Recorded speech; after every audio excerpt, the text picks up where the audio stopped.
Ja sam Svetlana Brzev, predsednica sam Srpskog udruženja za zemljotrosno inženjerstvo i jedna sam od predavača u današnjem predavanju, u seminaru i predavanju, tema je oštećenje nekonstruktivnih elemenata zgrada usled zemljotresa i tehnika ojačanja. Hvala vam na što prisustvujete. Htela bih na početku da kažem samo nekoliko reči o Srpskom udruženju za zemljotrosno inženjerstvo ili SUZI, kako ga mi zovemo. To je nacionalno nevladino tehničko udruženje, osnovano 2018. godine. Imamo više od 230 članova iz Srbije i drugih zemalja. Uglavnom su članovi inženjeri, građevinski inženjeri, geolozi, seizmolozi, arhitekte i pripadnici ostalih struka koje se zemljotresi dotiču i bave se uzrocima i posledicama zemljotresa.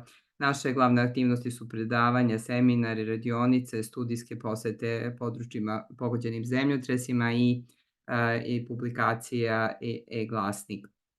Imamo i web sajt, kao što znate. Znam da neki od prisutnih nisu članovi, pa ako želite možete da se učlanite, ali nije obavezno. Naša predavanja su za sada besplatna i za nečlanove. Što se tiče današnjeg seminara, odnosno predavanja, prvo ću predstaviti učesnike, ja ću da budem moderator predavanja, predstavit ću učesnike i ovo je program. Znači, u prvi deo je uvod u te vrste nekonstruktivnih elemenata i ponašanje toku zemljotresa i tako dalje. To ću ja da u toku 20 minuta i možda kraće izložim. Zatim imamo kolegu gosta iz Zagreba, to je Mario Todorić, diplomirani inženjer građevinarstva iz Hrvatskog centra za potresno inženjerstvo. On će pričati o ponašanju dimljaka u zemljotresima i metodama popravke ojačanja.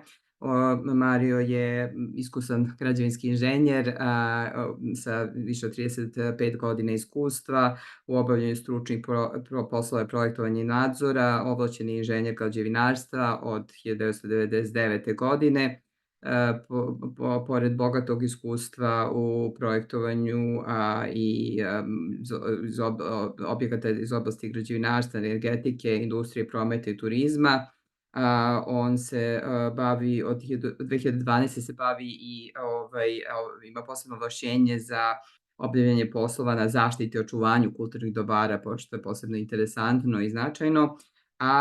Posle zemljotresa u Hrvatskoj, posebno u Zagrebu 2022. godine, učestvovao je vrlo aktivno u proceni štete i u pronalaženju tehničkih rešenja za razne objekte. Jedan je od autora publikacije koju ćemo mi navesti isto kao referencu za dalje vaše čitanje, je urgentni program potresne obnove, obnova zidanih zgrade, i to je taj priručnik koji je sjajan. Tako da posle Marija ćemo imati kolegu Marka Marinkovića, koji mislim da se još nije uključio. Marko je docent na Građevinskom fakultetu u Beogradu i član upravnog odbora SUZI. On će pričati o zidovima ispune i o ponašanjima u toku zemljotresa i o posebnim rešenjima za povećanje sigurnosti zidova.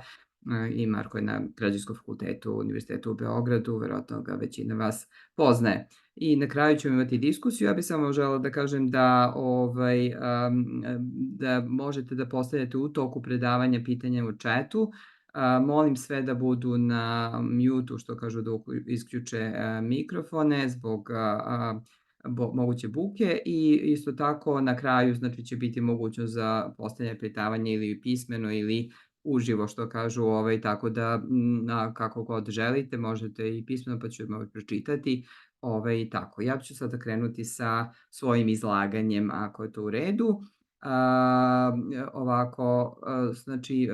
Moja tema je neki uvod u celu ovu priču o nekonstruktivnim elementima. Mogu da kažem da u okviru SUZI ovo je prvo predavanje za 6 godina postojanja koje se baš bavi nekonstruktivnim elementima. Mi tu temu imamo od početka, praktično do osnivanja, ali nismo do sada uspeli da je pokrijemo kroz predavanja.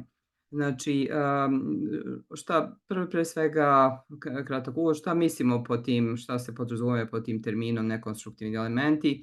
Nekonstruktivni mi često kažemo u Srbiji nenoseći, ne znam šta je koristi, nekonstruktivni je direktan prevod sa engleskog, ali oba termina se koriste. Znači, u svakom slučaju to su oni delovi objekta koji ne učestvuju u prihvatanju seizmičkih i gravitacionih sila, osim onih koje su posledica njihove sopstvene mase. Sa leve strane možete pogledati konstrukciju, znači koja je gola, samo stupovi grede i tako dalje, a sa desne možete da vidite i te nekonstruktivne elemente, to su sadržaj, na primer sadržaj u okviru zgrade, zatim različiti elektro i mehanički uređaji, kao i dosta tih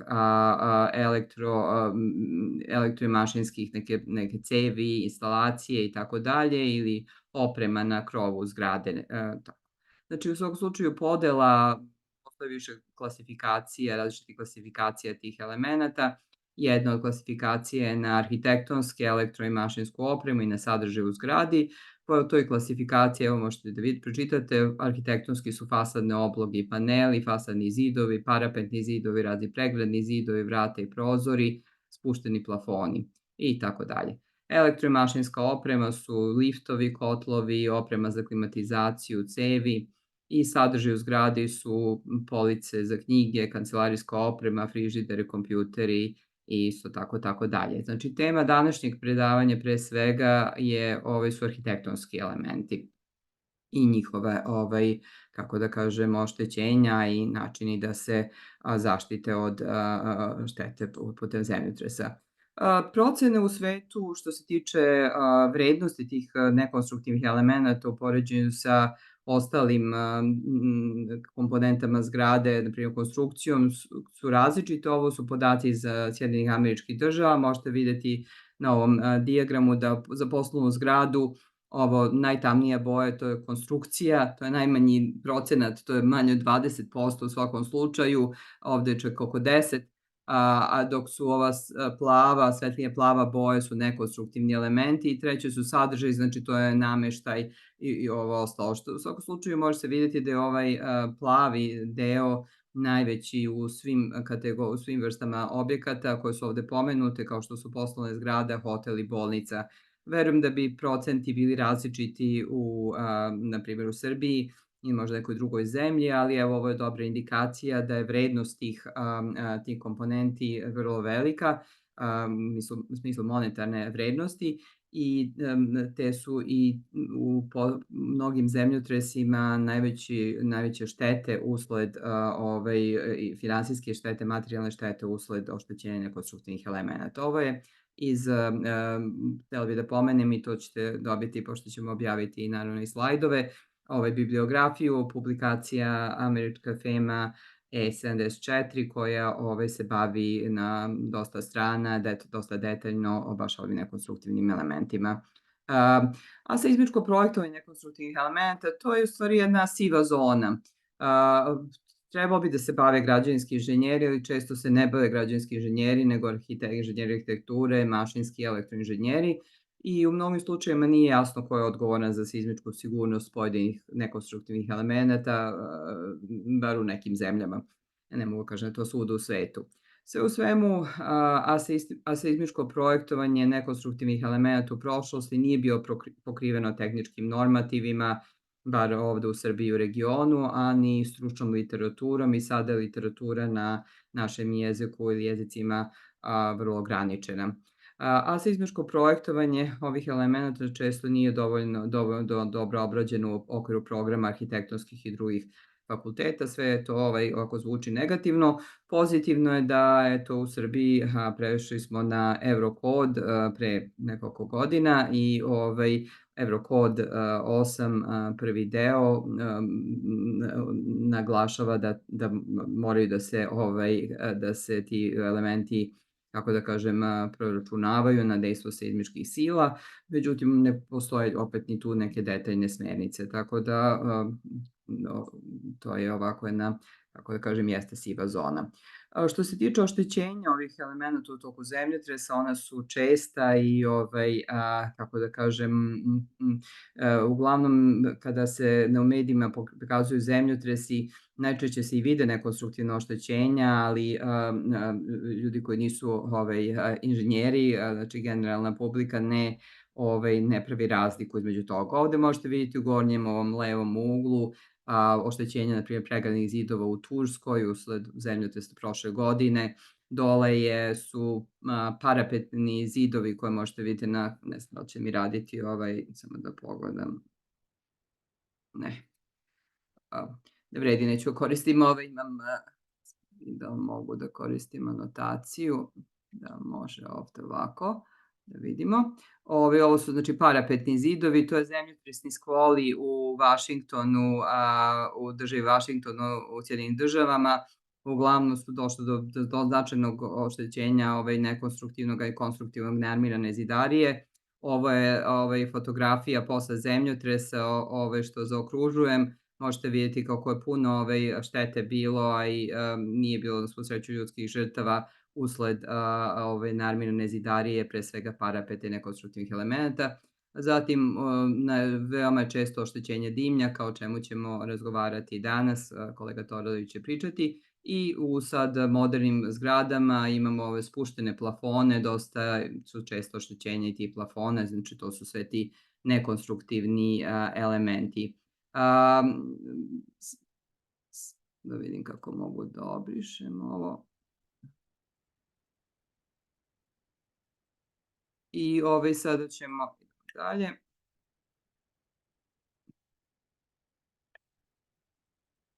Na sledeću staciju.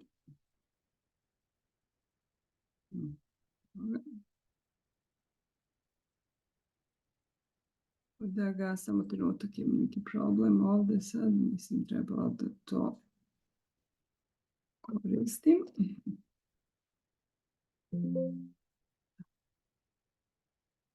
Nešto je problematično, te neću više koristiti anotaciju za svaki slučaj. Idemo dalje. Znači, pored ovoga, oštećenja elektromašinske opreme su česta. Ove dve gornje fotografije, levo i desno, prikazuju oštećenja solarnih opreme na vrhu krova, ove grejače za vodu u Turskoj. Solarni paneli su isto bili oštećeni. Dole levo pokazuje oštećenje cevi u jednom od zemljotresa u Kaliforniji, mislim to u zemljotresu San Fernando 1971. Znači, dosta uvek takvih oštećenja ima i onda je opet ova oprema na krovu. Znači, to smo posebno primetili u velikom broju tih oštećenja u Turskoj na krovima. Nisu manje oštećeni ni sadržaji u kući, kao što su delovi nameštaja, pokućstvo. Ovo su oštećenja iz Amerike, iz Sjedinjenih Američkih Država, ali slična su oštećenja i primećeni u našim zemljotresima. Ovo je sad ne znam da li ću uspeti da vam prikažem, ali eto prava ilustracija za važnost nekonstruktivnih elemenata. Jedan kraći video iz zemljotresa u Kraljevu od 3. novembra 2010. godine, gde je došlo, ko zemljotres bio 5,4, 5,5, znači vrlo ovako manje intenziteta, ali je izazvao jako puno oštećenja nekonstruktivnih elemenata. Nadam se da ćete moći da vidite. Skipuj dosadu, pretvori je u vrh priča. Doritos, vrh trougao, vrh priča.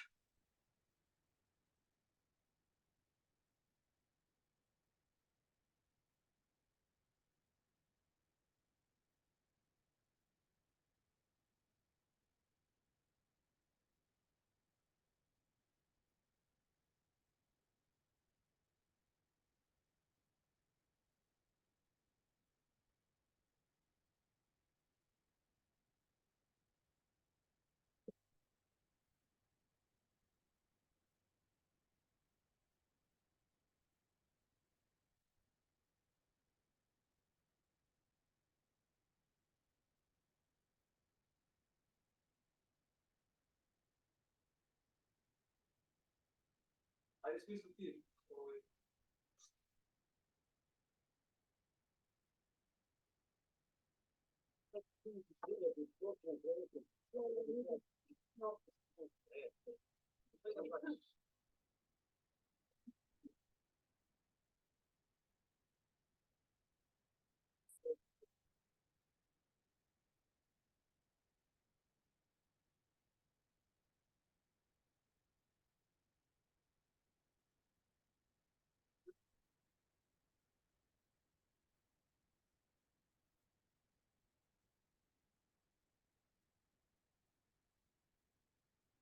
Eto, to bi bilo to.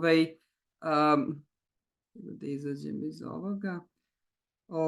Nadam se da ste uspešno čuli, videli i čuli, pre svega videli, kao što vidite, pre svega puno je oštećenja, nisam ni pomenula ove krovne, oštećenja krovova, to su isto nekonstruktivne oštećenja.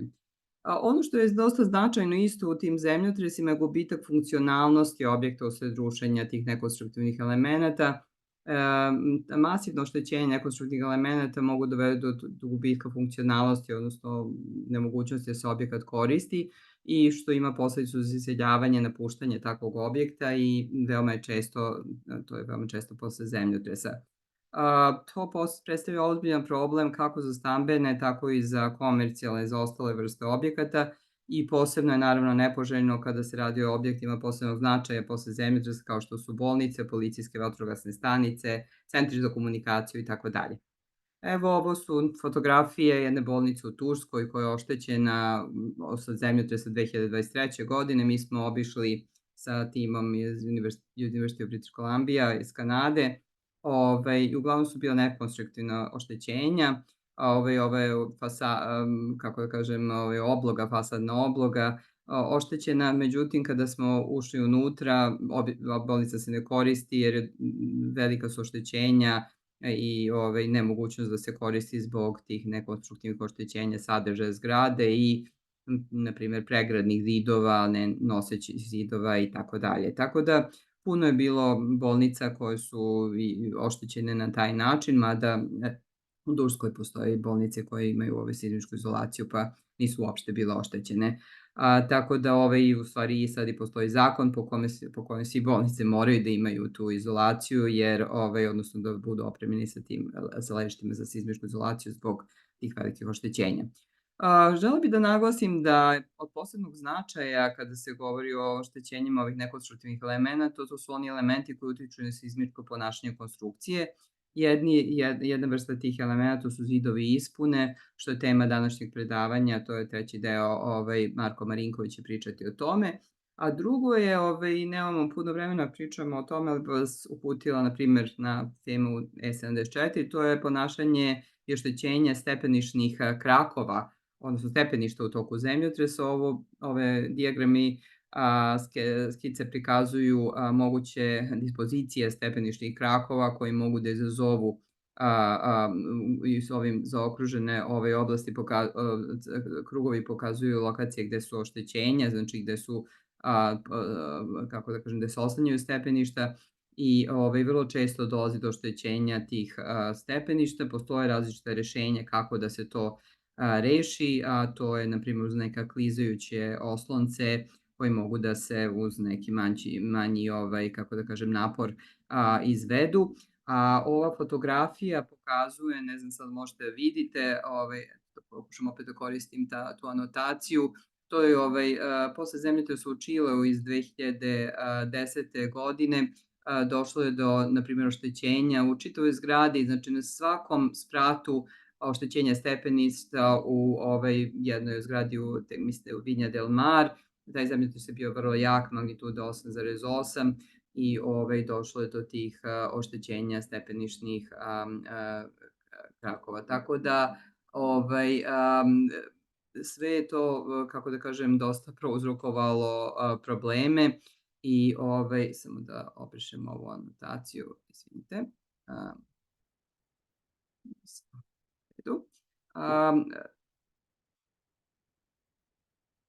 Trenutak, brišem. U svakom slučaju, ono što bih želela da kažem je da su osnovni uzroci oštećenja u ovih nekonstruktivnih elemenata ili relativna međuspratna pomeranja ili ubrzanja objekta ili kombinacija ova dva uzroka. pri čemu ne bavimo se danas proračunom tih projektnih ubrzanja ili procenom ubrzanja na koje treba da projektujemo i ove elemente ili na pomeranja, procenu pomeranja.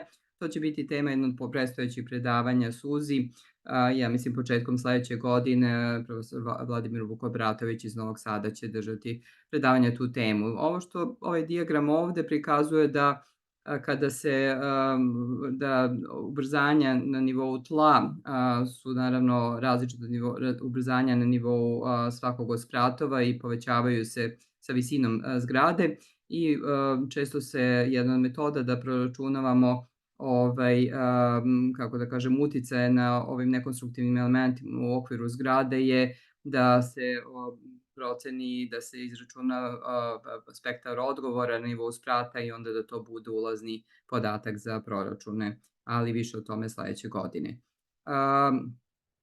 Što se tiče tih pomeranja nekonstruktivnih elemenata, važno je da pomenem da relativna pomeranja pre svega prouzrokuju oštećenja zidova ispuna, o čemu će biti posebna tema, ali isto tako i krutih elemenata kao što su stakleni paneli koji su prikazani ovde na fotografiji. Često dolazi do oštećenja tih panela usled zemljotresa. Što se tiče puno nekonstruktivnih elemenata su povredljivi usled dejstva ubrzanja, usled povećanih ubrzanja prouzrokovanih zemljotresima i kod većine zgrada ta ubrzanja su, kako da kažem, povećavaju se od tla do nivoa tla do krova i to je takozvana amplifikacija ubrzanja. Te su objekti na nivou krova, ukoliko se nalazi oprema, oni su najviše povredljivi.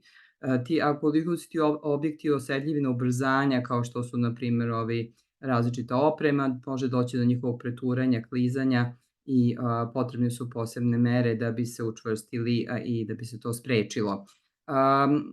Ono što ću naglasiti u poslednjih nekoliko minuta još, je tema nenosećih zidova i mislim da je to veoma važna tema zbog njihovog uticaja na, kako da kažem, na oštećenja.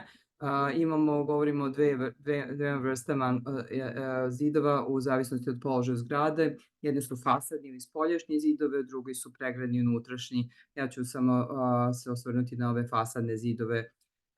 Od interesa za ovo predavanje su zidovi od opeke, koji su najčešće u Srbiji i razmatramo tu dva slučaja fasadnih zidova u zavisnosti od projekta. Jedne su fasada u ravni, kao što je prikazano na gornjem dijagramu, a drugi su fasada sa takozvanim merkerima ili na engleskom overhangs, to je znači kada su istureni zidovi na fasadi i to je dosta veliki noviji projekat, problem novijeg datuma rekla bih, u celom regionu, počev od Turske. Pre svega da kažem, što se tiče tih oštećenja fasadnih zidova, lom i padanje tih fasadnih zidova usled zemljotresa može da prouzrokuje ljudske žrtve, nažalost, i zbog toga je važna ta tema, a pre svega je važno i seizmičko projektovanje tih fasadnih zidova i zahteva posebnu pažnju. Znači, ukoliko dolazi do oštećenja usled ubrzanja, to je najčešće slučaj, to se dešava zbog inercijalnih sila, ovde možete da vidite na gornjem dijagramu, inercijalne sile koje se javljaju usled dejstva zemljotresa upravno na ravan novih zidova i onda može doći do njihovog oštećenja. Povećanje, kao što smo već rekli, ubrzanja utiče na to da su zidovi na vrhu zgrade najviše oštećeni i oni često dolazi do njihovog rušenja. Ovo je jedna 4 različita uzroka tih oštećenja. Jedna je vrsta međuspratne konstrukcije, da li je drvena ili armirova betonska, povezanost zida sa susednim zidovima, kvalitet zidarije i debljina zida. Što se tiče tih veza između zidova i konstrukcije, međuspratne konstrukcije, možete vidjeti dva slučaja. Jedna je kada ne postoji dobra veza na vrhu, do zid na posljednjem spratu i dolazi do njegovog padanja, a druga je kada postoji veza, onda dolazi do opet može doći do loma zida, ali na drugi način. I ove fotografije iz Novog Zelanda možete vidjeti da je ovaj zid koji je na drugom spratu, na prvom spratu u stvari ove zgrade završio, odnosno zidarija je završila na krovu ovih kola, što je nepovoljno. To je zemljotres u Novom Zelandu iz 2011. godine. Ono što je drugi razlog, čest razlog tih oštećenja ili rušenja fasadnih zidova je slaba povezanost zida sa susednim zidovima. Ovde možete vidjeti jednu zgradu iz Turske, iz Skenderuna, gde ona je već izgubila prizemlje zbog fleksibilnog sprata, ali ovaj drugi sprat koji je ostao, tu se može lepo videti kako zidovi nisu povezani uopšte fasadni sa poprečnim zidovima. Treći razlog je kvalitet čvrstoće zidarije, što smo videli često u Turskoj i zidovi su često bili od porobetona, Siporeksa i drugi razlog je te slabe čvrstoće su horizontalne ošupljeni modularni blokovi sa horizontalnim šupljinama. Zemljotresi, to su zemljotresi i u Turskoj, i debljina zida, često su to u pitanju tanji zidovi, zemljotres su u Alžiru 2003. godine, zidovi su samo 10 cm debeli. Znači, puno tu ima razloga na koje možemo da utičemo i kroz arhitektonski i građevinski projekat. Ovo poslednje, samo još minut, dva da potrošim na to, završit ću, od interesa su u ovom slučaju novi trend, da tako kažem, ja mislim noviji, u različitim zemljama ovde u regionu, to su takozvani erkeri, znači istureni delovi na kojima se zidovi grade, što bi mogli da budu balkoni, međutim grade se zbog povećanog korišćenja prostora, grade se ti erkeri. Ovo u okvirno crvenom je zgrada primer iz Srbije, napisala sam pre zemljotresa, a ovo sa desne strane je primer iz Turske posle zemljotresa prošle godine, to su dve različite zgrade naravno. Na primjeru iz Turske mogu se videti značajno oštećenja tih zidova i to su ti erkeri, zidovi na erkerima. Šta možemo da radimo? To je sad poslednje u pogledu tih zidova, ta sad fotografija zgrade kakva jeste iz Turske, oštećena zgrada, a drugo koje je moguće tehničko rešenje, nema ga u knjigama, nisam videla ni u radovima, znači jedna od mogućih i logičnih rešenja je da, s obzirom da tu postoje grede koje su izvučene koje se nastavljaju su deo međuspratne konstrukcije, nastavljaju se na tom konzolnom delu, prepustu, mogle bi da se izgrade vertikalni serklaži, armirano-betonski, na obodima tih, na mestima greda i da se oni budu deo konstrukcije, kao i da se između njih izgradi ta zidarija kao što se i do sada radilo, znači samo da postoje ti serklaži. Ti serklaži, to je inspirisano zidarijom sa serklažima, horizontalnim, vertikalnim, s kojim ste poznati, ne moram da objašnjavam, jer se koristi u regionu. I serklaži se izgrađuju tako što se izvuče armatura i onda se dolazi do izlivanja betona tek kada se izgradi zidarni deo na nivou sprata. U ovom slučaju to bi moglo da se uradi, evo drugi slučaj opet iz Turske, ovo je pogled spreda, pogled sa strane. Znači, u ovom slučaju isto bi moglo da se, znači to su grede, mogli bi da se ti serklaži izgrade na određenim mestima gde dolazi do sastajanja tih različitih zidova. I ja sam tu skicirala jedno rešenje kako bi to moglo da se uradi. Mislim da je izvodivo, ovo je dole horizontalni presek, ovo je vertikalni presek, ove zeleni krugovi predstavljaju i armaturu koja bi mogla da se doda ugona da poveže malo te dve zida, a na spoju između ovih zidova bi se izgradio u samom predavanju imamo još i poslednje tema je nešto o sadržaju zgrade, što bi samo htela da kažem, vrlo je jasno šta se dešava, nažalost, može doći do žrtava ili do povrede u toku toga. Police za knjige. Nemojte da zaboravite da zaštitite police, da ih povežete sa konstrukcijom. FEMA opet E74 daje odlične predloge na tu temu. To su vrlo jednostavni metalni klipovi koji mogu da se povežu i koji mogu da se koriste. Eto, to je sve što sam mogla kažem i prekoračila sam vreme malo nego što sam planirala. Hvala na pažnji i ja bih rekla da imat ćemo dalje prilike za dalje kako da kažem, pitanja posle sledeća 2 predavanja. A sada ću prestati da delim ekran i da zamolim kolegu Marija da nastavi sa predavanjem. Hvala. Hvala lijepo. Je li vidimo naš ekran? Vidimo sve u redu. Evo ja ću da stavim. Hvala, lijepi pozdrav kolegicama i kolegama. Profesorica Svetlana me već predstavila, znači Mario Todorić, projektant, revident, ali je prije svega bi naglasio član Hrvatskog centra za potresno inženjerstvo i evo, nažalost u novijoj povijesti imali smo tu 2 jača potresa na području Zagreba i neposredno u blizini u Petrinji, tako da smo bili prisiljeni aktivirati se dosta oko problematike potresa. Pa evo, vrlo ćemo vam rado prenijeti neka naša iskustva. Ne želimo baš da vam budu tako skoro potrebna, ali u svakom slučaju da se pripremate i na takve mogućnosti. Jer i tipologija građevina, a i seizmički intenzitet područja je relativno sličan i na vašem i na našem području. Znači, tema našeg rada su dimnjaci.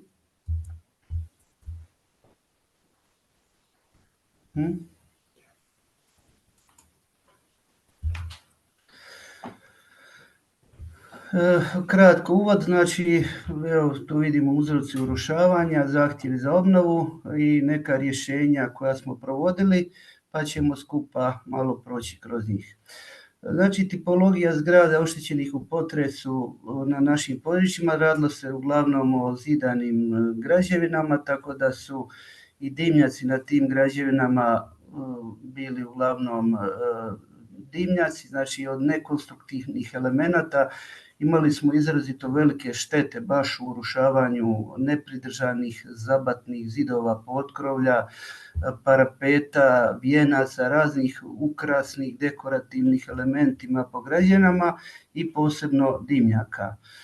Oštećen je veliki dio tavanskih dimnjaka, neki su se djelomično, neki potpuno urušavali, a posljedično su izazvali velike štete i na krovištima i na tavinskim prostorima.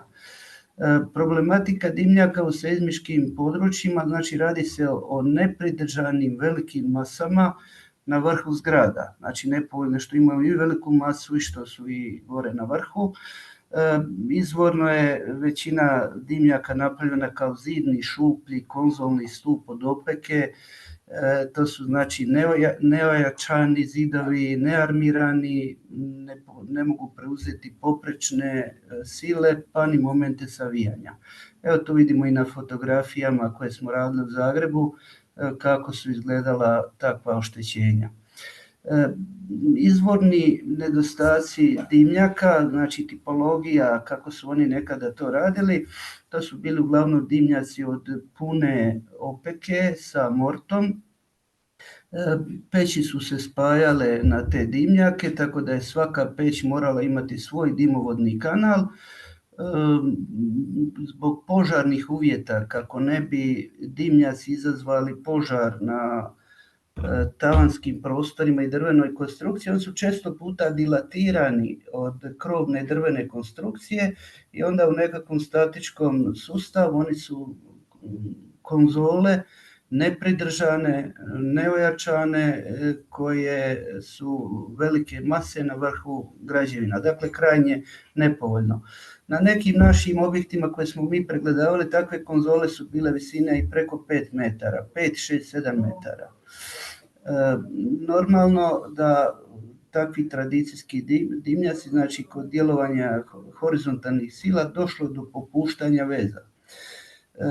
Normalno dimnjaci kad se koriste razvijaju se u njima velike temperature, tako da uslijed tih visokih temperatura došlo do pregorijevanja morta. Mort je izgubio svoja vezivna svojstva.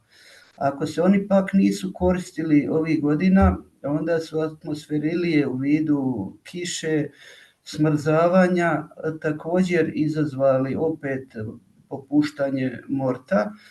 I evo primjeri gdje smo mi razgrađivali takve dimnjake, oni su se jednostavno mogli ručno razgrađivati, znači nisu bili potrebni nikakvi posebni alati.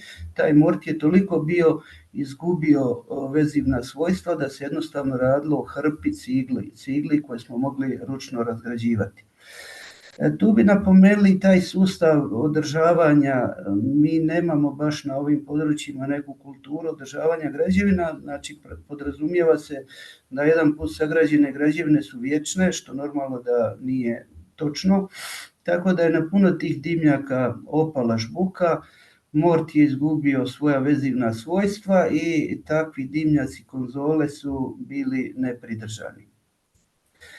Kao što smo već i rekli prilikom oštećenja u potresu, dosta je bilo troškova i šteta koji su bili posljedično vezani baš na dimnjake.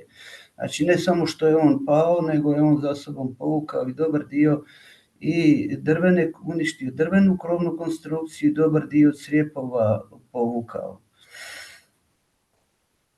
Evo ovdje na fotografijama vidimo primjere koje smo uočavali prilikom pregleda tih građevina i prilikom provođenja tih takozvanih urgentnih mjera nakon potresa.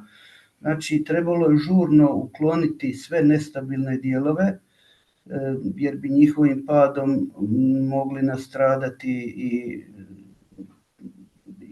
i stanari građevine kao i prolaznici u neposrednim blizinama koji se kreću tim ulicama. Bile su angažirane sve gradske vatrogasne ekipe, interventne službe, a za obavljanje ovakvih složenih radova morali su biti obučeni alpinisti uključeni, baš i zbog opasnosti rada na takvim visinama. Evo ovdje vidite neke primjere koji su nam se čak pokazali dobri prilikom razgradnje takvih dimnjaka.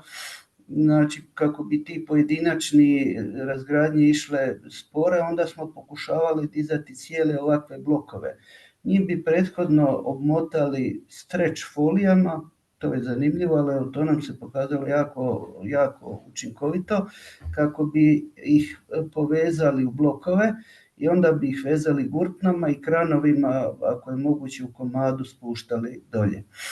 Koliko je bilo takvih šteta, evo svjedoči i ovaj podatak, znači vatrogasna postrojba je uputila apel i zamolila građane da ih više ne zovu jer nisu mogli primati pozive u slučaju potresa. Toliko je puno bilo oštećenih dimnjaka, ljudi su ostali bez grijanja, bez tople vode, a i prijetila je opasnost. Tako da su konačno vatrogasci molili da građane da ih više ne pozivaju jer da jednostavno nemaju više mogućnosti izići na sve pozive. Zahtjevi za obnovu dimnjaka. Znači dimnjak normalno mora, nas kao konstruktere dužni smo osigurati mehaničku otpornost i stabilnost. Normalno prilikom izvođenja tih radova jačanja bitno je voditi brigu i da materijali koje koristimo da se osigura otpornost na požara. I normalno zbog funkcije dimnjaka da bi se oni mogli koristiti, neophodno je ishoditi taj atest od dimnjačara ili plinonepropusnost. Praksa je bila da su svi dimnjaci bili nekorišteni, odnosno gradska plinara je isključila svima plin dok ne dostave ateste da su dimnjaci ispravni. A da bi se potvrdila ta ispravnost treba biti atest od dimnjačara sa tom plinopropusnosti. Normalno, uslijed potresa su oni raspucali i normalno da nisu bili plinonepropusni. Znači tu razlikuju dimnjake koji se i dalje koriste i dimnjake koji se ne koriste. Dimnjaci koji se koriste imali su proceduru da ih trebaju dati atest i dimnjačar i projektant konstrukcije uz normalno adekvatno ojačanje ili rekonstrukciju. Dok kod dimnjaka koji se ne koriste, mi kao konstrukteri smo sugerirali da se takvi dimnjaci uklone gdje god moguće, jer oni predstavljaju stalnu opasnost i sada i za ubuduće, da tako velike mase nepovezanog gradiva budu na vrhu objekata i da i dalje prijete u nekim budućim potresima. Normalno tu su se umiješali naši konzervatori. Za nas, eto, konstruktere, dimnjaci predstavljaju jednu trajnu ugrozu i opasnost za stanare, dok normalno za konzervatore predstavlja jednu bitnu vizuru grada Zagreba koju bi svakako trebalo sačuvati.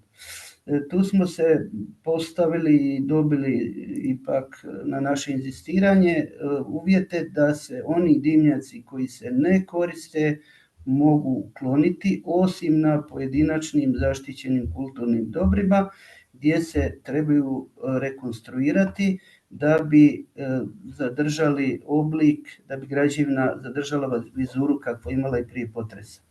Ovdje vidimo primjer jednog dimnjaka, ovo je na petrinjskom potresu, znači tamo je bio potres magnitude 6,4. Ovdje se radi o jednom jakom dimnjaku gradske toplane, visine 22 metra. Ovaj dimnjak nije u funkciji već 30 godina, a uslijed potresa on je napravio jaka oštećenja na zapatu ove zgrade.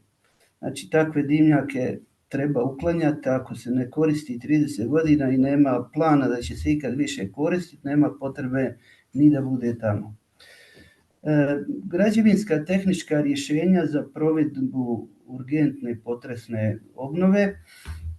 Znači kada radimo rekonstrukcije tih dimnjaka moramo normalno osigurati njihovu dostatnu otpornost na horizontalne sile i na buduće potrese. Statički sustav su uglavnom vertikalni elementi slobodno oslonjeni na razini poda tavana, zglobno, znači teško ih možemo upeti u pod, i oni su ili elastično, horizontalno pridržani sa drvenom krovnom konstrukcijom. Novi dimnjak mora imati takvu strukturu da može preuzeti potresne sile. Nakon potresa smo napravili jedan priručnik, to je urgentni program potresne obnove. Njega čak možete preuzeti na stranicama Hrvatskog centra za potresno inženjerstvo i tamo smo dosta detaljno se bavili ovom problematikom. Primjeri rekonstrukcija u izvornim gabaritima i gradivu. Znači ako zadržavamo dimnjak, nećemo ga razgrađivati, onda je uputno da ga tankoslojno ojačamo armiranim žbukama, tankostijenim površinskim ojačanjima, rabiciramo ili izvedemo sustav FRCM-a. Normalno i takve visoke konzole poželjno je prihvatiti u razini krovnih konstrukcija, tako da ne budu slobodne konzole, već ih prihvatimo sa krovnom konstrukcijom. Drugi sustav koji smo razrađivali, to je da dimnjake u tavanskim prostorima ojačavamo čeličnim obodnim konstrukcijama sa čeličnim profilima, ili ako ih potpuno razgradimo da onda umećemo nove dimovodne cijevi koje je potrebno požarno zaštititi, također da se eventualno ne bi prenio požar na drvenu krovnu konstrukciju. Evo u ovim našim prikazima možemo vidjeti kako bi to po prilici izgledalo. Znači dolje ostaje dimnjak u nižim etažama, a u tom tavanskom prostoru uklanja se postojeći dimnjak, rade se novi kanali, izoliraju se, oblažu se sa oblogama unutar tavana, a gore dio koji ide iznad krovišta može se oblagati vodootpornim pločama tipa farmacela i na njih se može nanijeti i fasada, tako da bude u skladu sa postojećom fasadom. Jedan od idućih načina koji smo također razrađivali i primjenjivali je sličan prethodno. Ovdje se radi o laganim tankostijenim čeličnim profilima. Nešto slično kao što su profili za suhu gradnju tipa Knauf. Nadalje, dimnjake je moguće zamijeniti takozvanim prefabriciranim ili predgotovljenim elementima od poznatih proizvođača kao što je Schiedel. Oni već imaju sustave za ojačanje na horizontalne sile, znači moguće ugraditi šipke u kuteve, već predviđene šupljine za povezivanje tih blokova, kao što je moguće i ojačati izvana sa ovim čeličnim profilima. Normalno i ovdje svakako treba izvršiti prihvaćanje za krovnu konstrukciju. Znači koji god tip odaberemo, te visoke konzole od 5, 6, 7 metara, svakako je uputno prihvatiti krovnom konstrukcijom. Ako krovna konstrukcija nema adekvatnu stabilnost, onda normalno potrebno izraditi i nekakve dodatne stabilizacijske ukrute. One se mogu raditi jednostavno dijagonalnim daskama, OSB pločama ili perforiranim čeličnim trakama, tako da ta struktura drvene krovne konstrukcije dobije jednu prostornu stabilnost. I zaključak, znači kod tih nekonstruktivnih elemenata zgrada u potresu također su značajne štete, a mogu biti značajne ugroze i za stanovništvo, znači normalno da takvi dimnjaci koji padnu s te visine mogu ozlijediti i ubiti ljude. Tu bi svakako onda pažnju dali na redovito održavanje, preglede građevine, posebno dimnjaka, kako bi se pravovremeno ojačali ili uklonili. Investicija koja bi bila na jedno takvo ojačanje prije nego se dimnjak uruši, investicija nakon urušavanja kad taj dimnjak napravi ovako velike štete i ne daj Bože nekoga ubije, je nemjerljiva. Znači zanemarivo bi bilo u ovom sad stanju, dok još nemamo potresa, izvršiti ojačanje takvih dimnjaka. Normalno pri tome treba voditi brigu o stručnoj obnovi, da ne bi se opet nekakvim nepažljivim zahvatima napravile još veće štete.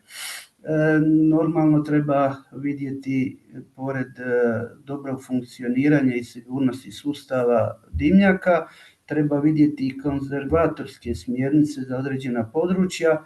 Velika je razlika da se taj dimnjak nalazi na pojedinačno zaštićenom kulturnom dobru ili u nekoj povijesnoj urbanoj silini. Tu svakako treba onda slijediti konzervatorske smjernice.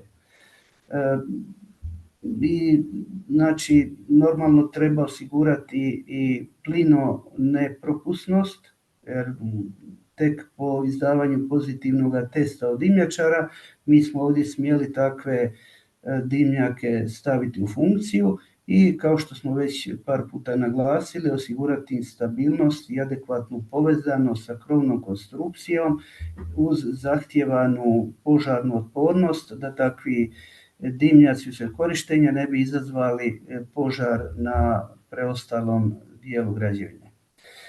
Evo, u ime Hrvatskog centra za potresno inženjerstvo i mog tima to bi bilo toliko. Bilo je predviđeno 15 minuta, sad je 14 sati, 15:00. Hvala lijepo na pažnji. Hvala vam puno, kolega Todoriću.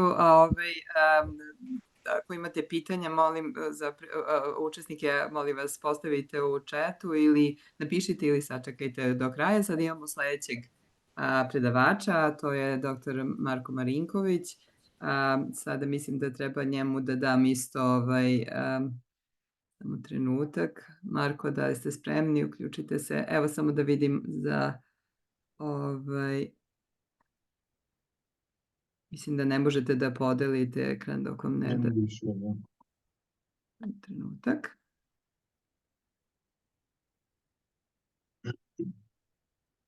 Evo, samo tako.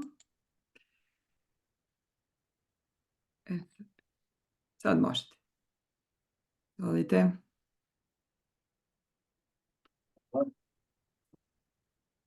Ovako, kao što je Svetlana rekla, ja ću pričati o zidu ispuni i ajde da krenemo odmah na temu da ne bismo gubili dalje vreme.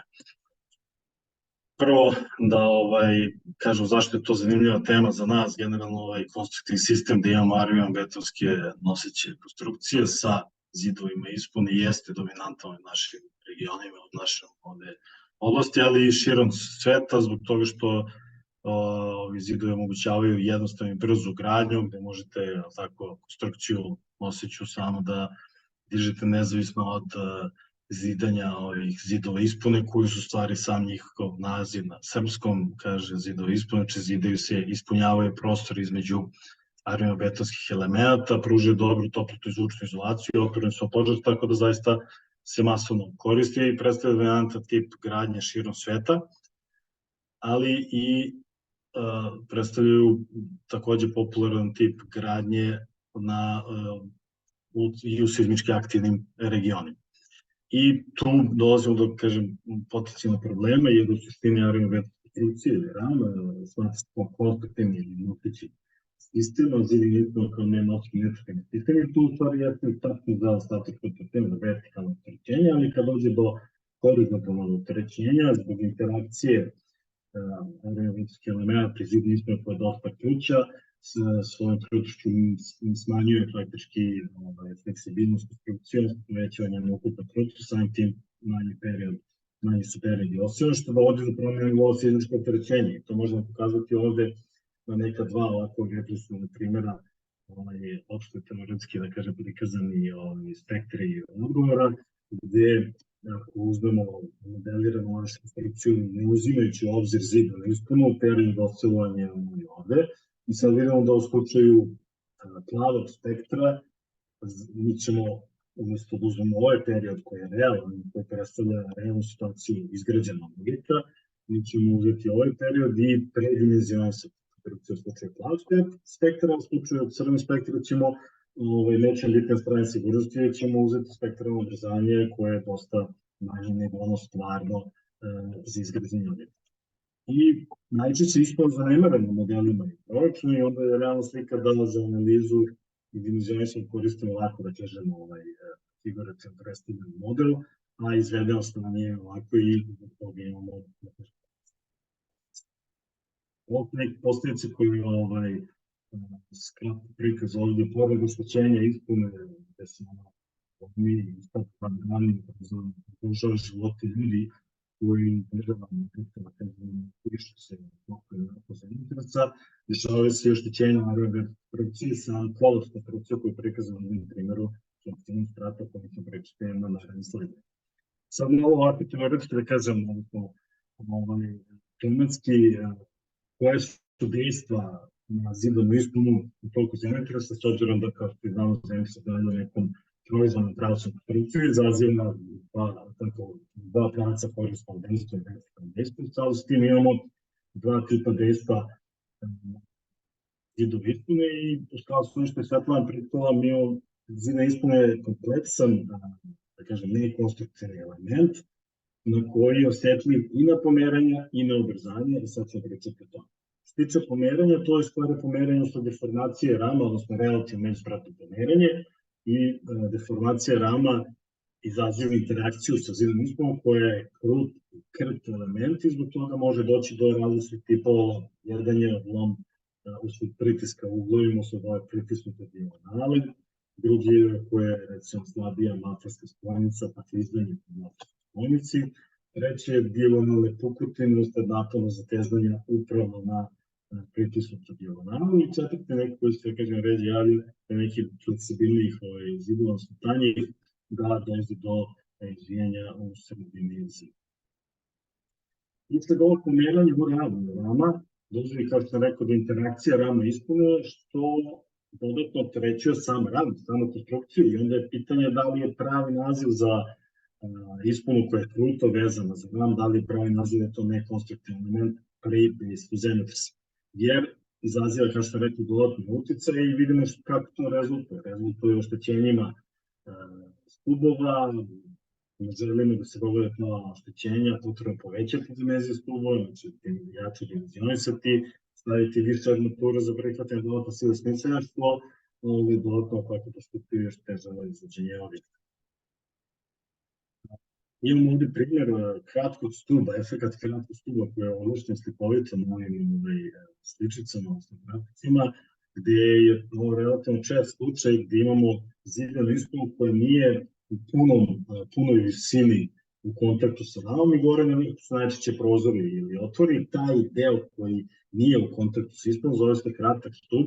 Zbog čega? Pa zbog toga što ovaj deo stuba je njegovo pomeranje sprečeno. Na neki način možemo aerostatički pojednostaviti da ovaj ovde stub obostrano uklešten dole u ovom delu gde je u kontaktu s ispunom i gore u ploču, što znači da tako zadamo jedinično pomeranje na kraju obostrano uklešten stub, na drugom kraju je reakcija daje stivi kroz H na treći.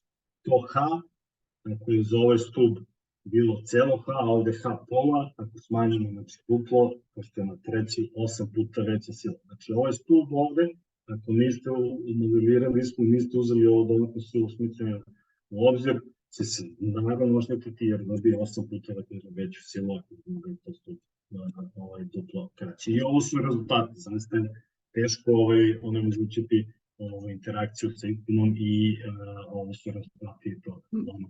Marko, izvinite, evo imamo i komentar, meni se činilo da je to sa mnom problem, ali čuje se loše, ne znam, normalno se čujete dobro, da li možete nešto da regulišete mikrofon, odnosno mikrofon, nego... Mogu da pokušam da se primetnim, ne znam da li je sad bolje. Bolje malo, da možda čak i da isključite ako treba ovo, hvala, izvinite što sam sprekinula. Kameru. Možda je bolje. Bolje kako se približi. Hvala, izvinjam se. Bolje sad? Bolje malo, da. Dobro, hvala što ste mi reći. Dobro. Da ne odradim celo predavanje. Evo sada je baš bolje, da. I postoji neka od preporuka, jeste da se faktički razdvoji zid ispune od rame, time se ta interakcija ne mogući i ne dođe do pojave kratkog stuba, jer sad njegova visina nije skraćena. Rekli smo, znači na ispunu može da deluje u ravni dejstvo usled deformacije rama i dejstvo van ravni zida ispune, to je usled inercijne sile, odnosno usled ubrzanja koje se javlja na tavanicima, ovo što je Tatvana rekla, amplifikuje se na višim stavanicama veće ubrzanje i dobijamo površinsko opterećenje upravno na ravan zida usled inercijalnih sila. I zavisnosti od veze, adekvatne ili neadekvatne veze zida ispune sa okolnom konstrukcijom, može da dođe do preturanja zida ispune kada ovde nemamo adekvatnu vezu na vrhu zida ili ako je pridržan dve strane ili sve četiri strane, ovako bi izgledali neki tipovi oštećenja predvojstva van rada. Ono što je bitno jeste naglasiti i ono što je logično, da tako zemljotres deluje u nekom proizvodnom pravcu, tako da će na ispuni izazvati uticaj i u ravni i van ravni. Tako da ovo pomeranje u van ravni može izazvati oštećenje ispune i samim tim je načiniti jako ranjivo za opterećenje van ravni, ali ono što i pri malim pomeranjima očekivano jeste da pri pomeranju u ravni dođe do oštećenja ove gornje malterske veze i faktički ponovo do gubitka kontakta i lakog ispadanja zida van ravni kao krutog tela.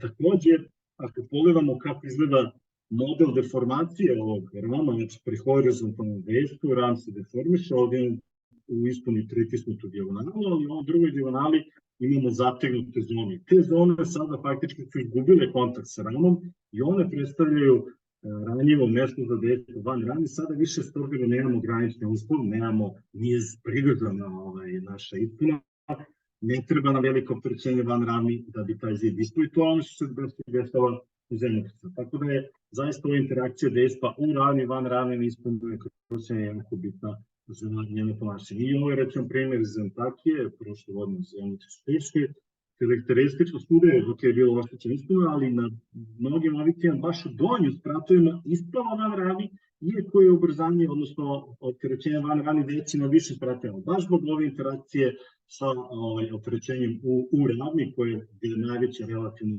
međuspratno pomeranje, odnosno drift, kako kažemo na engleskom, je najveće na nižim spratovima, dovodi do odvajanja ispune i ispadanja van ravni čak i pri malim opterećenjima upravo na zidu.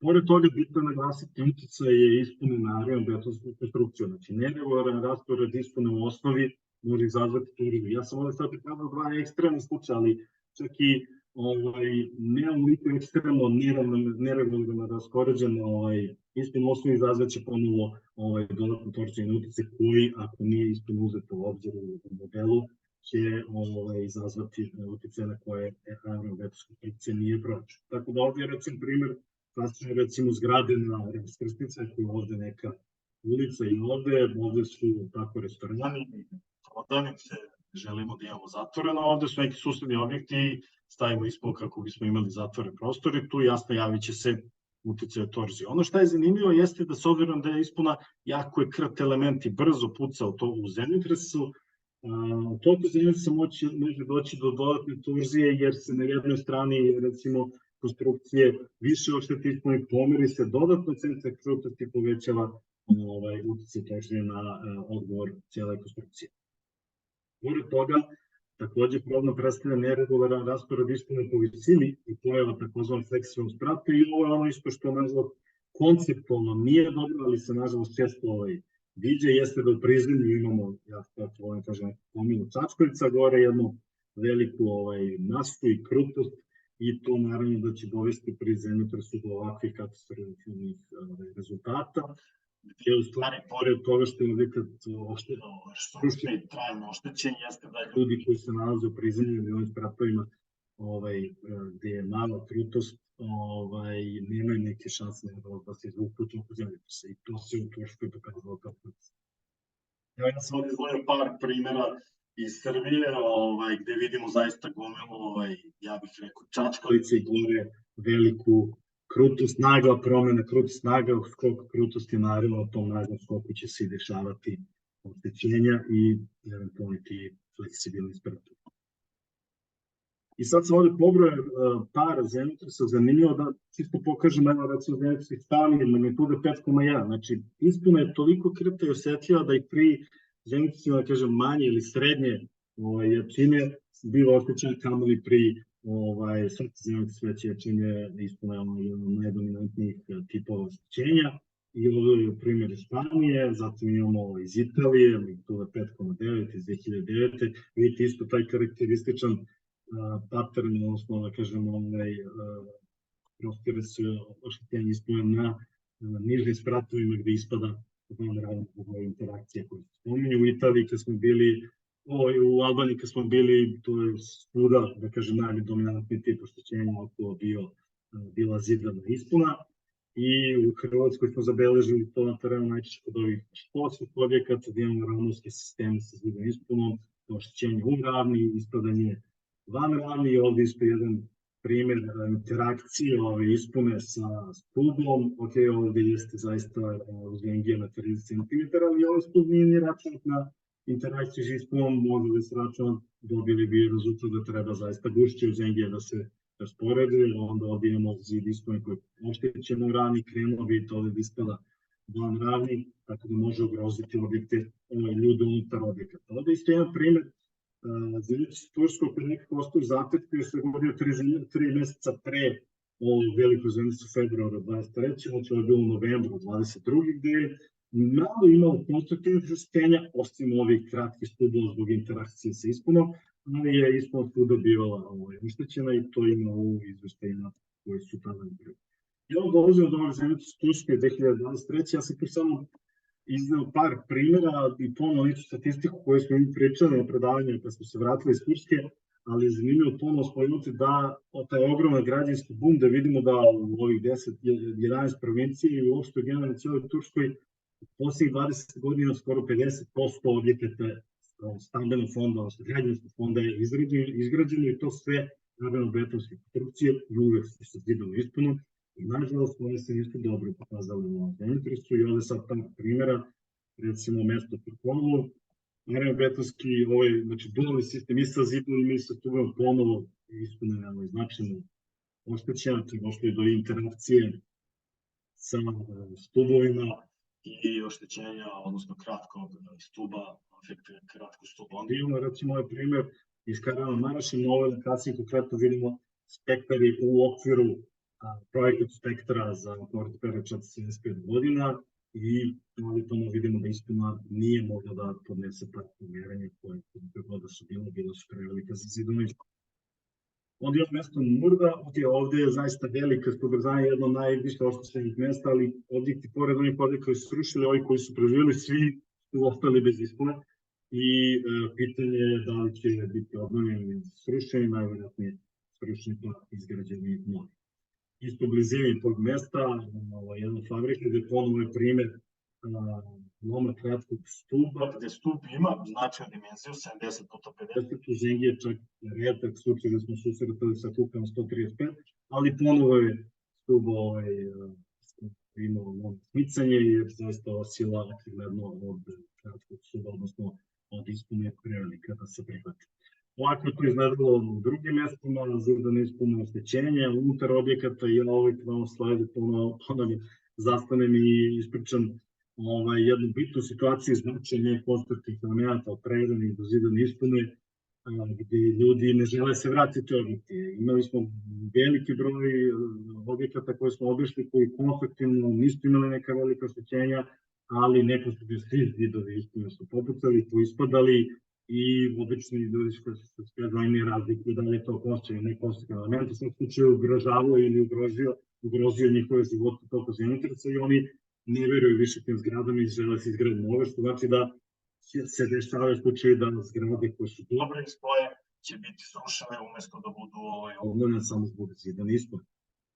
I ovde samo par slajdova, konstrukcija sa nositim aerobetonskih zidova značajnih dimenzija, znači za razliku onih koji su često vidjeli u Turskoj da to nisu baš neki zidovi, ovde imamo zidove ove značajne dimenzije, ponovno zidana ispuna nije preživjela, znači zaista ona Ucupri je dosta malim relativno međustranim pomeranjima i često nije moguće spasiti je, da kažem, ni sa betonskim zidom, mada to u svakom slučaju može da pomogli. Ovdje isto još dva dodatna primjera iz Perpolu i Karana Maraš, ovdje je zgrada u izgradnji, znači noseći sistem potpunosti aerobetonski zidovi i ovdje vidimo s druge strane kako izgleda ta zgrada, pored oštećenja u ravni vidimo jedan zid koji isto van rada.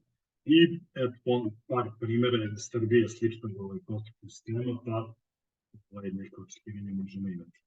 Ovdje imamo isto jedan primjer, bilo je dosta problema veze purpene s ispune i rama, gde zaista ta purpena ne predstavlja nikakvu vezu. Ja volim da kažem da je tu stvari palčina, iako možete da prepostavite da palčina predstavlja neku vezu za zid da ne ispadne van ravni, onda mislim da se varate, jer evo, svi zemljotresi to pokazuje gde god smo videli purpenu i ovdje imamo bolnicu koja je nekonstruktivno neoštećena, konstruktivno neoštećena, ali potpuno se nefunkcionalna samo za težištu zida da ne ispadne van ravni zbog neadekvatne veze sa konstrukcijom. Nažalost, poslednjih, ja mislim, 10 godina u Srbiji to živjelo neku enormnu popularnost, tako da majstori vole da koriste, ali ja mislim na nama inženjerima i stručnom nadzoru da to ne dozvoli, jer znamo da to ne predstavlja nikakav granični uslov za ovaj zid. I evo par slika iz Antakije koja je zaista preživjela ovako najveće oštećenje i vidimo ovde gde ovi objekti koji nisu srušeni, koji su ostali, svi imaju ispunu oštećenu ili nemaju više zidne ispune jer je ispala van ravni i to je bilo svuda u krug, jednostavno nigde nije ostala titula. I to važi za sve tipove elementa za zidanje, da li oni bili od opeke, od betona, od gaz betona, svi su oni bili oštećeni, ispudali, jednostavno ispala kao takav sistem ne radi, krug sistem bruto veza za konstrukciju ne radi dobro pre dejstvu zemljotresa.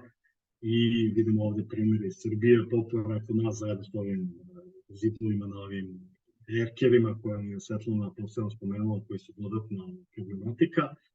I ovde bih istakao izveštaj STIR-a, američke organizacije, gde kaže da to što zidovi su bili u krutoj vezi, nisu bili izolovani, nisu uzeti u obzir proračun, bio jedan od značajnih faktora za formiranje fleksibilnih stratova, tako da je potrebno uključiti ih u modele i kaže da je potrebno izmodelirati ih ili izolovati od ramova, što inače propisuje poslednji tekst kod iz 2018. ali očigledno da nije primenjeno. I zbog toga postoji neka rešenja, odnosno dugo se vidi da je problem, zaista je aktualan problem decenijama za poboljšanje ponašanja civilnih prevesti zemljice i generalno postoje neka tri koncepta. Jedan je da se ojača daljnjeg mreža, ankera, drugi da se podeli zid, tako da i kriza po nekim ravnima, da ne bude celosti, i treći da se razvoji od ravna i da ta dilatacija bude potpuno neki materijal.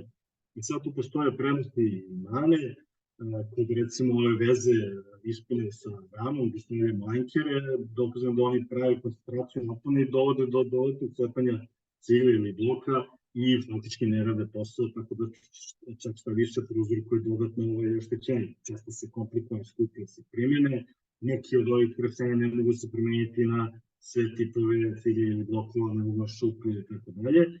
Ono što je činjenica, ako ih ne razvijaju od rama, oni učestvuju u prihvatanju skila i ne rešavaju problem neregularne rastove ispune ni u osnovi, ni po visini, treba ih uzeti u obzir. Takođe, nekad ovi sistemi sa klizanjem ne mogu se primeniti za ispune sa prozorima vratima, mislim, većina zidova ispune ima zaista otvore, barem prozore, i neki se moraju zameniti po sedmicu, što je jako teško. Ja sam ovde izvukao par nekih primjera, čisto ovako slikovito, nećemo zalaziti u detalje, kako koncept, da kažem, razdvajanja ili klizanja, ali ovde recimo istaknut koncept razdvajanja ispod rama koji je jednostavno tako postavimo dovoljan razmak između ispod rama da oni nemaju interakciju, ali tu problem naravno kako pridržati taj zid ispod da ne ispadne van rama. Sad postoje neka različiti pristupi koji se mi ovde pobrojaju iz literature, gde se vezba nekim silikonom, ali on dovodi do dodatne sile zatezanja u zidu ispod, ili ako ne može krenuti to zatezanje, gubitak veze, ponovo nemamo vezu i zid ispada van rami. Jedan drugih pristupa jeste da se stavio neki čelični L profili, najčešće gore na vrhu zida, ali isto eksperimentima i logično je pokazano da ova interakcija čelika sa krtim elementima, tako za zidenje koji se koriste, dovodi do koncentracije napona i ponovo pucanja tih blokova i opeke na vrhu zida i on ponovo nema nikakvu vezu za otežćenje van ravni, ispada van ravni, da ne pričam što je otežano noterisanje preko tih čeličnih profila. Tako da u Kini recimo to je neka preporuka baš koriste ovi ankeri, ali je rečeno da koncentracija napona mora da se izbjegne. Recimo, to je preporuka u literaturi da se oko ankera ispuni elastični materijal, dovoljnih dimenzije i karakteristika da absorbuje drift, odnosno relativno izbrado pomeren, što je, možete zamisliti, prilično teško instalirati i uopšte napraviti toliki zazor i koji materijal ubaciti, tako da nije bilo nešto mnogo upotrebila, pogotovo blokove sa šuplinama je praktički nemoguće ovo postaviti. Tako da imamo recimo evropske propise FIMA i za zidariju, sugerišu se stavljaju konektori ili ankeri kao veze za otežćenje van ravni, ali ne smiju preneti utjecaj pri otežćenju van ravni. Još daju studiju koja kaže da oni izazivaju lokalno koncentracije napona koje dovode do oštećenja i kolapsa ispod. Oni kažu kako ih treba promeniti. I ovdje sam recimo par nekih primjera koje sam izdvojio iz Srbije, gde je pokušano to da se reši sa nekim tim ankerima, ali kažem, ovo nije rešenje koje rešava problem, jer ga čak šta više i prouzrokuje zbog toga što pri koriznom pomeranju rano doće do cepanja blokova i oštećenja ispadanja zida van. Ima nekih primjera na primjene, recimo ovde je garaža sa ispunom koja je nazvana od rama, u jednom izveštaju gde je potpunosti konstrukcija ispuna ostala bez oštećenja u 0,3 dizametra koji je bio zaista značajne jačine, tako da moguće imamo recimo Bachmana i švajcarske izveštaje gde se preporučuje postavljanje od 1 do 4 cm fleksibilne gume između, ali nikako stiropora. I ovde je neki primjer primjene, na sledećem je primjer primjene sa stiroporom, baš je navedeno u izveštaju da nema efekatizacije jer je previše krut materijal, dok recimo kamena vuna je dobar efekt izolacije, ali je problem kako postići osiguranje van rame, odnosno da ozid ne ispune van rame. I ja sad ovde par slajdova, neću uzeti detalje, pobroj neke svetske propise koji definišu šta treba uraditi za zidanu ispunu, da se uzme u obzir, da se izmodelira, da se uzme dodatna sila usled ispune koje deluje na ram, ili da se izvuje sa razmakom od 1 cm, 2, recimo ruski propis kaže minimum 2 cm, i da stave ovi čelični profili, ali da se izvuje nekako da ne izazovu koncentraciju naprava i tako dalje. I dati se neki propisima i ove granice za relativno diskretna pomerenja, gde je recimo zanimljivo ovaj poslednji propis Turske koji kaže da to treba da bude 0,8% za kruto vezano, 1,6% za izolovano, ili u Peru gde se ograničava na 0,7% za sve konstrukcije. Sad dolazimo do propisa koji se kod nas primjenjuju, to je sad, da kažem, prva generacija voda, gde se ispuna smatra nenosećim elementom koji je izgrađen nakon očišćavanja betonskih okvira ili montaže čeličnih ili spremnih okvira, i ono može biti u kontaktu sa okvirom, znači bez dilatacije, ili razvojena sa dilatacijom. Znači, propis prepoznaje ova dva, da kažem, sistema, ali kaže, ako nema dilatacije, sve modifikacije konstrukcije u budućnosti treba da se promenjuju na ispunu i treba da se uključe u proračun. Zbog visokog stepena nepozornosti vezanih za ponašanje ispune, kao što su njihove mehaničke karakteristike, promene upotrebe u toku zgrade, tako dalje, i zbog ovih nepovoljnih lokalnih efekata tokom interakcije, kao što smo pričali u stubova usled trasenih sila. Znači, ovo je izvučeno iz našeg Evrokoda 8. Ono što Evrokod prepoznaje jeste neregularnost u osnovi, gde kaže da se mora uključiti vodu, čak piše da mora sprovede analiza uticaja položaja i osobine ispune isključivanjem panela jedno po jedno na fleksibilnoj strani zgrade kako bi se rešio problem dimenzionosti na agregatske konstrukcije na ove dodatne uticaje od torzije. Takođe, potrebno je verifikovati konstrukcijske elemente na ovim fleksibilnim stranama zbog ovog torzijanog odgovora. Uvodi se faktor entrifikacije ukoliko imamo drastično smanjenje ispune u jednom ili više spratova i data je formula. Takođe, na neki način je pokušano da se obezbedi nosivost van rame tako što je ograničena vitkost, znači odnos visine sa debljinom, i neke preporuke su date uopšte bez nekih detaljisan, samo u jednoj rečenici, da se može koristiti neke mreža, vertikalne horizontalne ciklaži, ali recimo zanimljivo je da su horizontalne ciklaže zabranjene u Italiji, jer iniciraju klizanje ispune baš na mestu veze tog dela zidane ispune sa horizontalnom plažom i samim tim izazivaju dodatne sile smice u stubu na koje ti stubovi nisu dimenzionirani. Tiče relativno ispratno pomeranje, ono je ograničeno za granično stanje upotrebljivosti na 0,5, 0,75, 0,1%, zavisno od toga da li je ispuna vezana kruto ili krtih materijala za konstrukciju, duktivno ili je razvojena, odnosno za granično stanje nosivosti, to je 1,1% i 2%.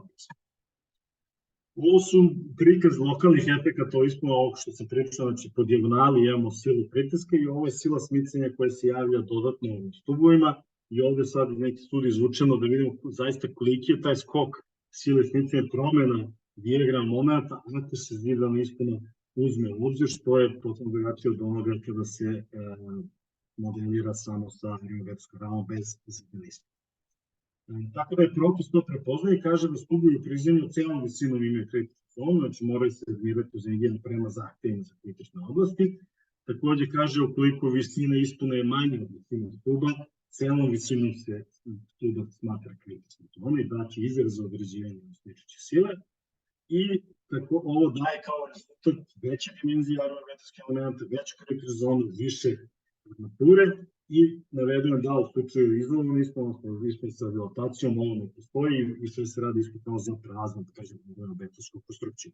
I mi smo ovde radili jedan kratko samo pokazati primer neke šestospratnice pri kojoj smo sproveli analizu sa kruto vezanom ispunom, sa izlovnom ispunom i došli do nekih podataka o smanjenju količine armature za izlovnu ispunu, jer nemamo toliko kritične zone gde je ta armatura manja od 10 do 23% i količina betona nekih 20 do 25%, kada se uzme u obzir stubovi, aerometarski zidovi, grede i travnice, znači bez temeljne konstrukcije i betona koji ide i armaturi koji ide temeljnu konstrukciju, tako da dolazimo do zaključka da ovaj koncept nije toliko loš i kod ga prepoznaje, time što praktički kaže da ukoliko se ne razvoji treba dodati dodatnu armaturu i dimenzionisati elemente na te dodatne utice što poveća količinu betona. I onda dolazimo do nove generacije Eurokoda, druge generacije, gde postoji dosta nekih kritika na trenutnu generaciju Eurokoda i ovde sam izdvojio par primjera koji su podeljeni s nama u vezi iskorišćenih zemljotresa u Grčkoj i u Italiji, gde vidimo da je kod dao loše, da kažem, rezultate po pitanju ponašanja ispune u zemljotresima, ovo konkretno u Italiji i Grčkoj, oštećenja ispuna, oštećenja konstrukcija, lom konstruktivnih elementa, vidimo to su zemljotresi neke realne jačine. Tako da za rezultat to nove generacije Eurokoda koja nam sad dolazi jeste smanjenje dozvoljenog drifta, odnosno relativno međuspratnog pomeranja, tako što su uvedeni faktori za umanjenje za ispunu sa otvorima, znači sa prozorima i vratima, faktor umanjenja za torziju, odnosno neregularan raspored ispune u osnovi, za neregularan raspored ispune po visini i faktor umanjenja za interakciju opterećenja u ravni i van ravni, što u stvari nije loše, za rezultat će imati, da kažem, posledicu da će se koristiti malo više aerobetonski zidovi kako bi se smanjilo ovo relativno međuspratno pomeranje, što ovako s moje tačke gledišta inženjerske mislim da je dobro generalno za celu konstrukciju. Kod nove generacije prepoznaje ponovo fruto izolovan vezan ispun, zove interacting i non-interacting i kaže eksplicitno za kruto vezanu ispunu, ona učestvuje u prijemu sile kao primarni element, mora se sprovesti proračun. I dati su korici proračuna, da mora da se ispuni da je relativno međuspratno pomeranje manje od dozvoljeno koji je dato propisima, mora se provjeriti nosivost ispune u rani, znači model aerobetonske konstrukcije sa dijagonalama koji se simuliraju i u ispunu i onda ta sila prosto štapaja mora bude manja od nosivosti ispune, mora se provjeriti nosivost ispune van ravni i da se izdimenzionišu aerobetonske stubovi na dodatnu silu smicaja, znači ovo povećanje kritične zone, je do povećanja armature i dimenzije betonske preseke. Za izolovu ispunu manje ima korak i najbitniji jeste da se uradi adekvatna ta dilatacija, odnosno dimenzija razmaka između ispune stuba i da se popuni nekim materijalom i date preporuku kako se to računava formuli da bude zanemarljiva aktivacija zida ispune i naravno treba provjeriti nositelj zida ispune prema formuli van ravne koje je datom propisu.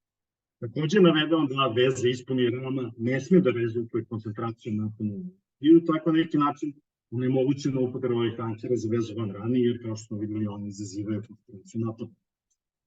Za ovu izolovu ispunu ona se ne modelira i proračun se radi kao i sada na aerobetonskom modelu. I ovo sve je nekako potaklo, s ovim ću završiti kratkim sa par slajdova, potaklo neko naše istraživanje da kažem, razvijemo neki sistem koji smo mi nazvali NODIS za izolaciju ispune van ravni, koja razdvaja ispunu od rama, a u isto vreme predstavlja vezu za opterećenje van ravni, tako da ne utiče na aerobetonsku konstrukciju i zaista pravi nekonstruktivni element zidan ispune, tako da ne treba uzimati u obzir u modelu. I zasniva se jednostavno principu da se između ispune i rama postavi gumena traka, ali ona podeljena na 3 dela, gde je centralni deo malterom zalepljen za okolnu aerobetonsku konstrukciju, znači sve 4 strane, a ove 2 spoljašnje trake su zalepljene za zid, tako da izolujemo konstrukciju u ravni, a ne omogućavamo ispadanje van ravni. I konkretno, ove gume koje su mi koristili pravi su reciklirane gume, tako su prilično povoljne i kao što vidite na slikama, ona nije možda najbolji izraz, ovako malo je porozna, tako da dobro prima ovaj mater i ostvaruje dobru vezu sa materom i sa blokom i sa dekonstrukcijom. I ovde su dati par skica i rendere kako to izgleda, a dole na dnu neka, da kažem, pomalo, naivna animacija, kako se deformiše rana, da kažem, ide sa leve na desnu stranu, vidimo ovde se kompresuje guma, a ovde se razvaja, ali nikad ne dođe do gubitka ovog kontakta, tako da ispod ne može da ispadne van ravni. I tako isto kad idemo sa leve na desnu stranu, ova guma se kompresuje, ovde ponovo imamo kontakt da ne ispadne van ravni. I ovde prikazane su par koraka kako to izgleda, postavljanje, znači aplikacija gradilištu, postavi se prvo centralna guma, zatim se stavlja manter na ove 2 spoljašnje i zidanje se vrši uobičajeno kao i do sad. I ono šta je jedna od bitnih prednosti jeste popunjavanje ovog gore vrha koji je uvek problematično na gradilištu, da se popuni staklom i malterom u punoj debljini, i to generalno se ne uradi kako treba, što proizvodi da nemamo granične uslove da je zidovi ispade van ravni. Ovde se taj materijal nese na parče gume od metar, metar 20 i ubaci se u ovaj gore razmak i pritisne tako da ima vezu sa zidom i kontakt sa onom centralnom gumom, tako da drži da ne ispadne van ravni.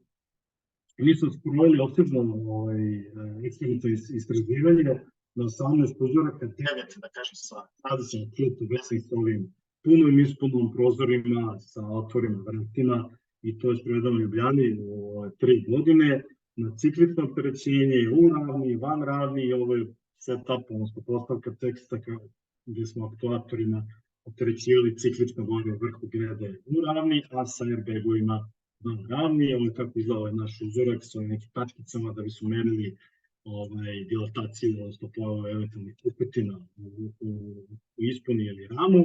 Ovo su 4 airbaga koje smo mi aplicirali, to površinsko opterećenje na zidu ispuni. Ovo je samo par rezultata, levo tradicionalno, desno zidan ispon sa ovim našim sistemom, i to je prikazano za prozore, za vrata, i zaista pri mnogo većim, recimo vidite ovde na ovim sistemskim petljama dolazimo do mnogo većeg pomeranja u odnosu na tradicionalni sistem, i nivo oštećenja je daleko drugačije.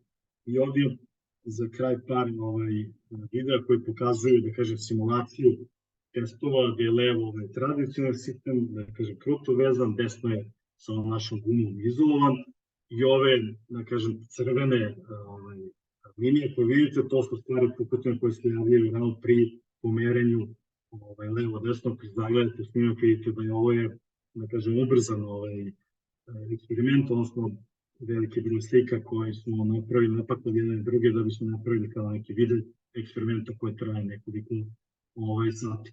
Ali vidjet ćete da u ovom desnom uzorku ne dolazi do pukotine nekih 2,4%, što je zaista puno. Kasnije nakon toga nismo išli do 3,8%, i to je ograničenje opreme u laboratoriji i dolazi do, naravno, oštećenja, ali svi znamo da do 2% je već i za betonsku konstrukciju kritično, kamo i za nekonstruktivni element, tako da u suštini više nekonstruktivni element nije relevatičan. Sličan snimak i za sa vratima, gde vidimo da već prilikom merenja od 0,4% dolazi do pojave pukotina i 5-6% značajnog ištećenja u zidu ispune na ovom tradicionalnom sistemu. Na 1% je došlo do kolapsa, pa smo da više nastavimo, a izolirani sistem vidite došlo do 3% bez ikakvog oštećenja. I ono smo poslednjih smo radili, to je bilo pre neki mesec dana, eksperimentalno ispitivanje na potresu stolu, odnosno shaky table testu u Skoplju, okvir evropskog projekta ERES, gde smo stimulirali zemljotres, jedan bio pravi zemljotres dana koji je zabeležen i veštački zemljotres kreiran prema Eurocode 8 spektru, i ovde je snimak kako to izgleda. U ovom pravcu jedno smo zadali i došli do relativno međusporednog merenja 2,3% bez oštećenja ispune, i ovo smo sledeći dan podigli ovaj uzorak, zarotirali za 90 stepeni i ponovo aplicirali zemljotres, i vidjet ćete to na narednom slajdu, odnosno na narednom snimku, isto bez oštećenja. To je snimak, ovdje smo čak došli do 3%, znači na prvom smo mogli da idemo više, smo hteli da sačuvamo uzorak i aerometričku frakciju da bismo mogli da zarotiramo i da opteretu, vidite ovde, zaista ova guma absorbuje svo to pomeranje koje se javlja, a ovde drži da ovaj zid upravno na dejstvu zemljotresa ne ispadne van ravni, i time postiže oba efekta, izolaciju u ravni i sprečavanje ispadanja zida van ravni, odnosno oštećenje van ravni. I ovdje, kao što rekao, smo dola relativno ispod pomeranja 3% bez ikakve pukotine u zidani ispod.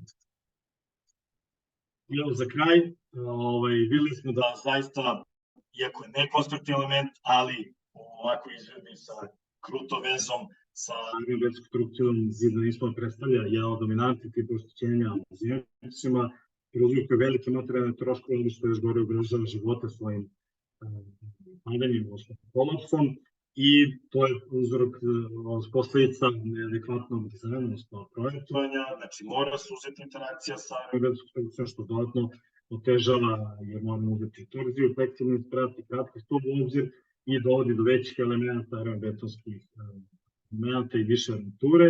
Vidimo da je kombinacija dejstva u ravni i van ravni zidnog isponu jako bitna i svi tipovi elementa su bivaju oštećeni. Znači, postoji ovaj tip cigle za sad koji ne bi oštećen prvo zidni ispon i kažem, u drugoj generaciji Eurocode 8 je neko napređenje uvedeno gde se zahteva kompletno dizajn modeliranje, ali i više armature i obezbeđenje tih betonskih elementa, da ne dođe do fleksibilnih spratova i oštećenja konstrukcije ili izolacije ispunjeno adekvatnom dimenzijom i razmakom. I ovdje kratak pregled ovih naših eksperimenta. Videli smo da kruto vezan ispon zaista bio značajno oštećena i potpuno nepopravljiva od 0,4 do 1%, dok je izolovan ispon stek aktiviran posle 2%.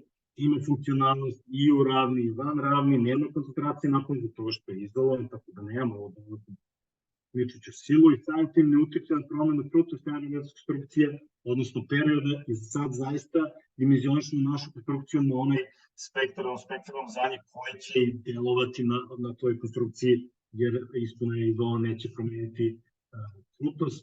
Videli smo da sistem, koncept je jednostavan, definiše se debljina gume u zavisnosti od relativno ispratnog merenja koje treba, tako da je promenjao za sve nivoe ubrzanje, da sve tipove elemente se lepi materom, znači isto kao i što se zida, nema potrebe za sve plažima, tako da je brže i jeftinije izgradnja.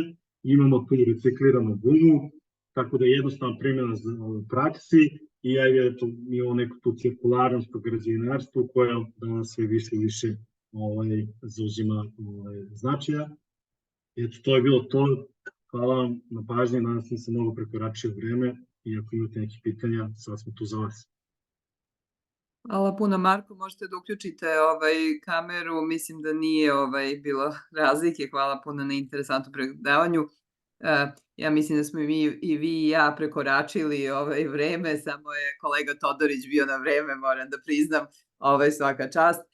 I hvala učesnicima što su još tu. Ako ima pitanja, iako smo prekoračili, mi smo spremni da odgovorimo, nego nemamo u četu nikakvih pitanja, tako da ukoliko imate pitanja, koleginice i kolege, javite se slobodno, uključite mikrofon ili komentar, ne mora ni pitanje da bude, drage volje ćemo da odgovorimo. Dobar dan, evo jedno pitanje jako brzo za Marka. Da li je proizvod dostupan u prodaji? Da li možemo da ga specificiramo već kao rešenje za...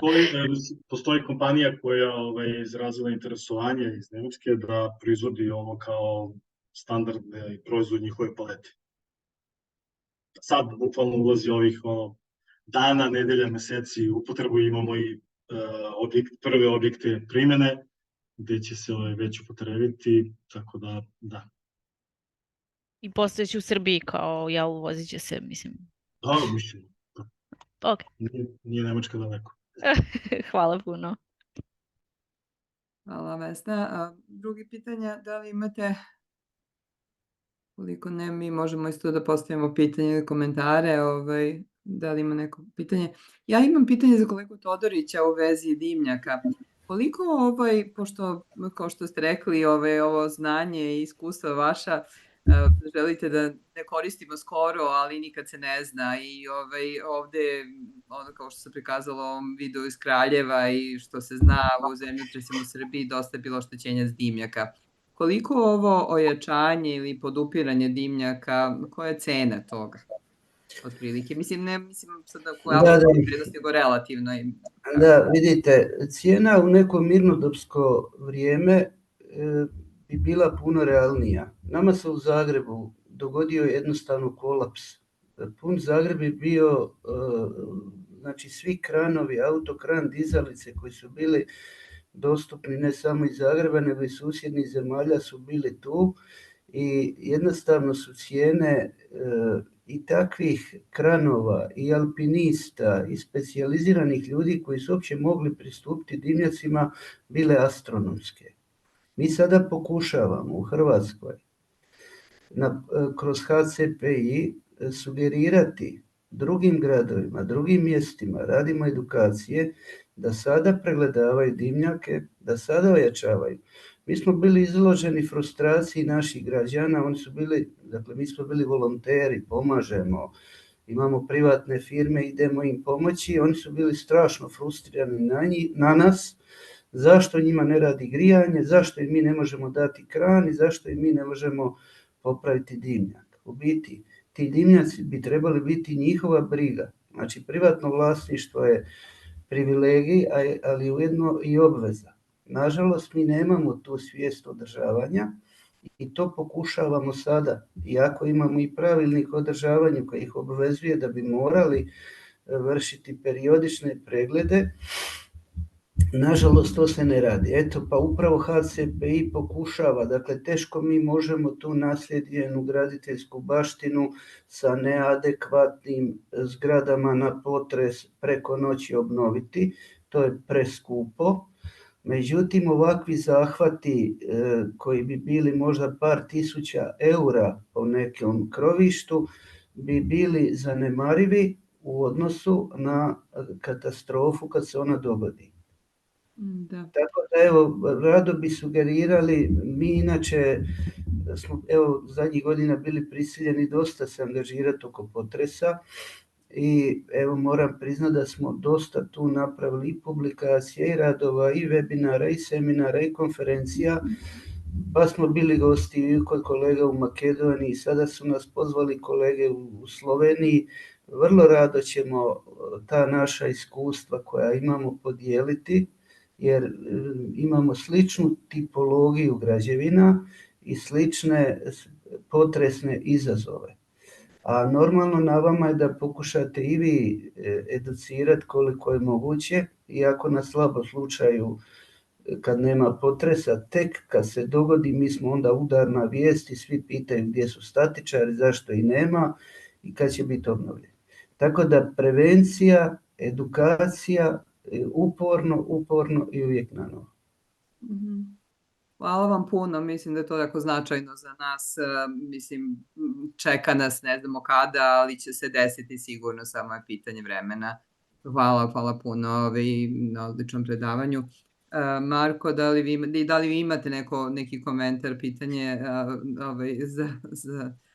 Pa ja sam imao da isto za Marija, ali je bilo u vašem kontekstu, tako da je odgovorio sam. Aha, dobro.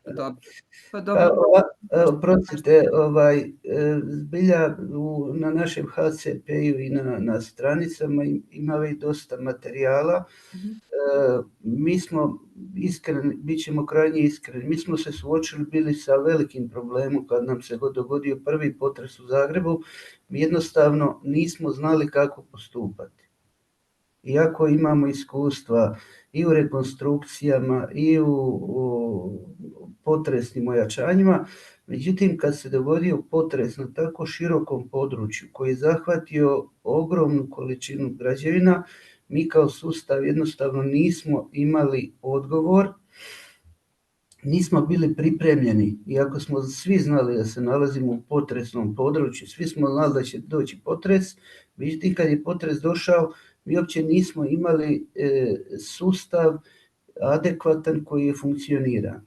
Evo sada, nažalost, nam se dogodio i drugi potres i jako puno smo napredovali, normalno ima tu još dosta prostora za napredak, ali bili smo prisiljeni i jako smo puno napredovali, pa opet ću reći, možda bi vam bilo zgodno neka naša i dobra i loša iskustva, lakše bi se bilo učiti na našim greškama nego da i vi morate raditi iste tako.